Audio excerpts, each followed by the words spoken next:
अफसरों को हटाया, मंत्री को बचाया। नमस्कार, मैं अर्चना और आप देख रहे हैं हंगामा टाइम्स।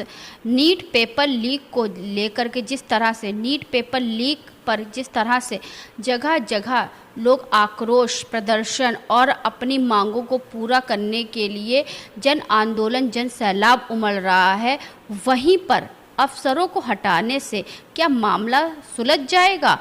1 जून को जिस तरह से अग्निकांड हुआ, पूरा नीट पेपर लीक को लेकर जिस तरह से जांच की कार्रवाई करने का एक मांग करी गई, उसी के बाद पेपर लीक को लेकर के वहाँ पे बिल्डिंग में पूरी आग लग गई। सारे कागज़ों को जो है अग्नि के हवाले कर दिया गया। उसके बाद अफसरों का तबादला कर दिया गया, लेकिन धर्मेंद्र प्रधान के ऊपर कोई आंच नहीं आई। अफसरों को हटाने के बाद क्या ये मामला सुलझ जाएगा या शांत हो जाएगा, ठंडा हो जाएगा? जब धर्मेंद्र प्रधान के इस्तीफे की मांग आम जनता कर रही है, तो प्रधानमंत्री इस चीज़ पे क्यों नहीं विचार विमर्श कर रहे हैं? 3 बार पेपर लीक हुआ। धर्मेंद्र प्रधान के कार्यकाल में 3 बार नीट पेपर लीक हुआ। बच्चों के भविष्य के साथ में खिलवाड़। हमारे साथ में चंद्रपाल जी हैं, जो आदर्श समाज पार्टी के राष्ट्रीय अध्यक्ष हैं, उनसे हम बात करेंगे। तो क्या कहना चाहेंगे सर, जिस तरह से अफसरों को हटाया गया और मंत्री को बचाया गया इस मुद्दे पर? नहीं, ये बड़े दुखनीय वो बात है, क्योंकि अफसर तो खैर एग्जीक्यूटिव काम करने वाले तो अफसर ही होते हैं। मंत्री तो ओवर डायरेक्शन ही दे सकता है। मंत्री के डायरेक्शन के अनुसार और बने हुए सिद्धांतों के आधार पर न काम करते हुए ये नीट का पेपर आउट हुआ है। ऐसे ही होता रहता है। इसमें कोई शक नहीं है कि जितने सरकारी अधिकारी उसका उत्तरदायी है, उससे कहीं ज़्यादा ओवरऑल मंत्री जो हैं उनके इसमें सम्मिलित हैं। इसलिए मंत्री के ऊपर भी कुछ न कुछ कार्रवाई होनी चाहिए। नहीं, जनता में बहुत बड़ा आक्रोश है। जैसे चेयरमैन और सचिव को वहाँ से तबादला कर दिया गया, उनको हटा दिया गया है, लेकिन धर्मेंद्र प्रधान जो शिक्षा मंत्री हैं, शिक्षा मंत्री एक बड़ा पद होता है, उनके ही कार्यकाल में 3 बार नीट का पेपर लीक हो चुका है, कई बार लेखपाल का पेपर लीक हो चुका है।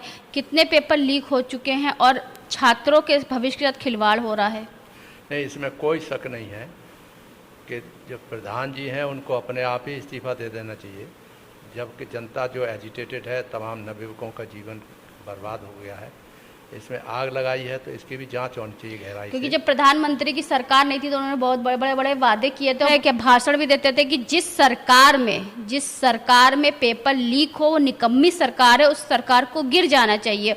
और इनकी सरकार में आए दिन पेपर लीक होते रहते हैं, चाहे नीट पेपर हो, चाहे लेखपाल पेपर हो, चाहे आपका गार्ड का पेपर, चाहे पुलिस भर्ती हो। 2022 का मामला ही है, पुलिस भर्ती का जो पेपर लीक हुआ था योगी सरकार में, तो उस चीज़ को लेकर के इतना बड़ा सब चीज़ें बवाल हुआ था। नहीं, तो बवाल तो होना स्वाभाविक है, क्योंकि लड़के जो हैं जिनका उनका तो करियर बर्बाद होता है, वो मेहनत करते हैं, उम्मीद लगाए बैठे होते हैं कि हमारा बेरोजगारी ख़त्म होगी, हम जो है रोजगार पा जाएंगे। और सबसे बड़ा सवाल ये होता है, बिहार में रहने वाले बच्चे का सेंटर जो डलता है वो यूपी में, यूपी वालों का डलता है बिहार में, और बिहार वालों का जो है, और दिल्ली मुंबई वालों का जो है पेपर का सेंटर डलता है कहीं और डलता है। इस तरीके से कितना लोगों का किराया भाड़ा जाता है, लोगों का रहने का खाने पीने का खर्चा जाता है। एक बच्चे के पेपर पर कम से कम लाखों रुपए उनके माता पिता खर्च करते, क्योंकि शिक्षा इतनी महंगी हो गई है। आप सही कह रही हैं, इसमें तो बहुत ही कोई शक नहीं है, क्योंकि लड़के लड़कियों का जो एग्जामिनेशन देने जाते हैं विभिन्न प्रकार के, जिनमें पेपर लीक होते हैं और दिमाग में जो टेंशन रहता है उनके, और वास्तव में लीक हो जाता है, तो इससे ज़्यादा दुखदायी बहुत ही कोई बात नहीं हो सकती। तो जितने भी अधिकारी हैं वो तो उत्तरदायी हैं ही, वो तो दोषी हैं ही, मगर जो हाईएस्ट अथॉरिटी हैं एजुकेशन मिनिस्टर, उनको भी माननीय प्रधानमंत्री को चाहिए कि उनको भी चाहे कोई भी अलग हटा करके काम कराएं, मगर कम से कम शिक्षा से अलग रखें, जिससे कि हमारे नवयुवकों का जो उत्साह का वर्धन हो। तो क्या चेयरमैन और जो सचिव को तबादला करा गया है, उनको हटाया गया, तो क्या इस मामले जो पेपर लीक का मामला है वो सॉल्व हो जाएगा? नहीं, इससे पेपर लीक का मामला कोई सॉल्व होने का सवाल ही नहीं उठता। ये सिस्टम जब तक सुधारा जब नहीं सिस्टम जाएगा, में दीमक लग रहा है तो दीमक को खत्म करना चाहिए। जब दीमक ही लगता रहेगा तो उसके बाद छिड़काव करने से कोई फायदा नहीं होगा। दीमक नहीं, जिससे कि आग लगी है उससे स्पष्ट दिखाई देता है कि कोई ना कोई कॉन्स्पिरेसी जरूर आज है। जहाँ पेपर लीक की जांच की मामला हो तो पूरी बिल्डिंग में आग लगा दी गई, तो आग लगाई गई या लगी तो सबसे बड़ा सवाल है, इसका भी जांच होना चाहिए। कुछ भी हो, लगाई गई या लगी गई, आग तो लगी ना। हाँ, तो सख्त तो ये हो रहा है दिमाग में कि तो ये जितना वही तो बता रहे हैं ना, वही सवाल हम आपसे पूछ रहे हैं कि इस सरकार में न सफाई दी जा रही है, न सबूत दिए जा रहे हैं, बस सबूत और सफाई को एकदम साफ कर दिया जा रहा है। नहीं तो ये तो माननीय प्रधानमंत्री को देखना चाहिए, वो बहुत विश्वस्त पात्र मंत्री हैं, उनको कहना चाहिए कि हमारी इमेज क्योंकि खराब हो बिल्डिंग रही की है। जांच होती, कुछ ना कुछ वहां से निकलता ही निकलता, नहीं, वो तो होना तभी चाहिए कि मंत्रिमंडल को या अफसरों को इतना बड़ा डर था कि उन्होंने पूरी बिल्डिंग में आग लगा दी। वो इससे स्पष्ट होता, सख्त तो होता ही है कम से कम कि कुछ न कुछ खराबी गड़बड़ी जरूर है, जिसको बचाने के लिए और माननीय मंत्री जी के जो रक्षा करने के लिए हटा न दिया जाए कहीं, इसलिए जोड़ने के लिए ये सब षड्यंत्र रचा गया है और आग लगाई गई है। इससे स्पष्ट महसूस होता है, शक होता है, इसको ध्यान में रखना चाहिए। माननीय प्रधानमंत्री जो बहुत बड़ी बड़ी बातें करते हैं, इसमें कोई शक नहीं, उसको जो और जनता को उनके दीवानी भी है, काम करने के स्टाइल की, बातें करने की, साइकोलॉजिकल बातें बहुत अच्छे करते हैं, सब जगह कर दिखाते हैं कि बहुत ही विद्वान है, हर चीज़ वही जानते हैं और कोई जानता ही नहीं, ये तो है, इसमें कोई शक नहीं है। मगर जब तक रिस्पॉन्सिबिलिटी फिक्स नहीं हो तब तक आप मंत्री को हटाना थोड़ा सा अजीब सा लगता है कि मंत्री का केवल यही काम थोड़ी है कि पेपर कहाँ जा रहा है, कैसे जा रहा है, कैसे बन रहा है, कहाँ रखा जा रहा है, इसके लिए नीचे के अधिकारी उत्तरदायी होते हैं, और नीचे का अधिकारी प्लस जो प्रधानाचार्य वगैरह जहाँ पर एग्जामिनेशन होते हैं वो लोगों की देख रेख जरूरी है। इसलिए बहुत ज़रूरी है कि इनका जो पेपर सेटर्स हैं, पेपर बांटने वाले हैं, पेपर की रक्षा करने वाले हैं, पेपर के समय पर निश्चित काम कराने वाले हैं, इन लोगों के खिलाफ निगरानी रखनी चाहिए, इनके खिलाफ कार्रवाई होनी चाहिए। तो आपको नहीं लगता कि पूरी तरह से एजुकेशन सिस्टम फेल हो चुका है? इसमें कोई शक नहीं।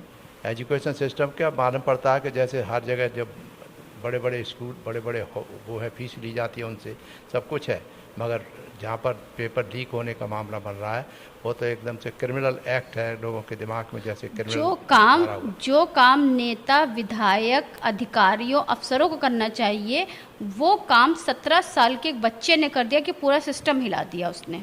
इसमें कोई शक नहीं, इसमें कोई शक नहीं कि जब तक ये नहीं होगा, इस पर बहुत निगरानी नहीं रखी जाएगी, तब तक कुछ आगे होने वाला नहीं है, और ऐसा ही प्रथा चलती रहेगी।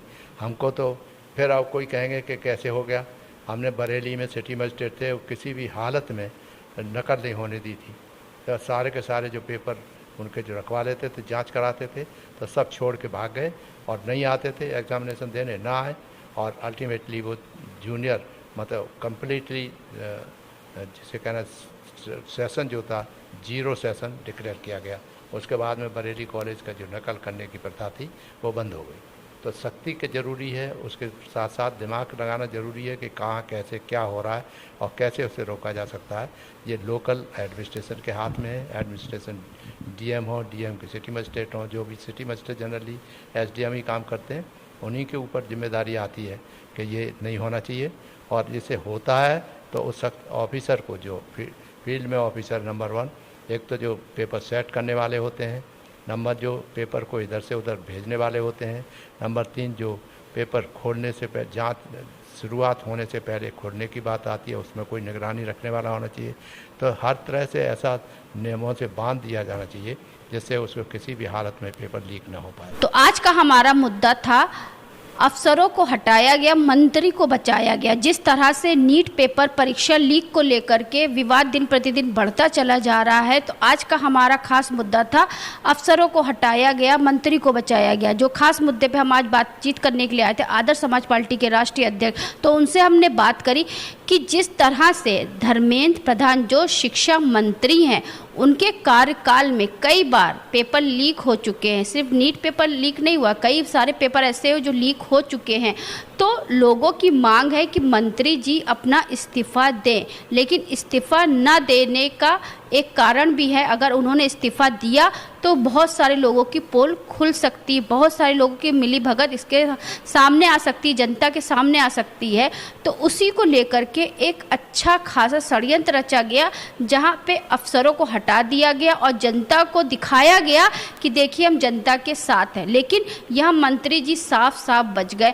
वहीं पर आदर्श समाज पार्टी के राष्ट्रीय अध्यक्ष चंद्रपाल जी की मांग है कि मंत्री जी अपना इस्तीफा दे, साथ में राहुल गांधी, अखिलेश यादव और कई बड़े बड़े नेता ऐसे हैं जिन्होंने, धर्मेंद्र प्रधान जो कि शिक्षा मंत्री हैं केंद्र के, तो उनका इस्तीफे की मांग करी है। तो सबसे बड़ा सवाल ये है कि क्या अफसरों को हटाने के बाद में जो मंत्री को बचाया गया है तो क्या पेपर लीक अब नहीं होगा? तो इसकी गारंटी सरकार दे।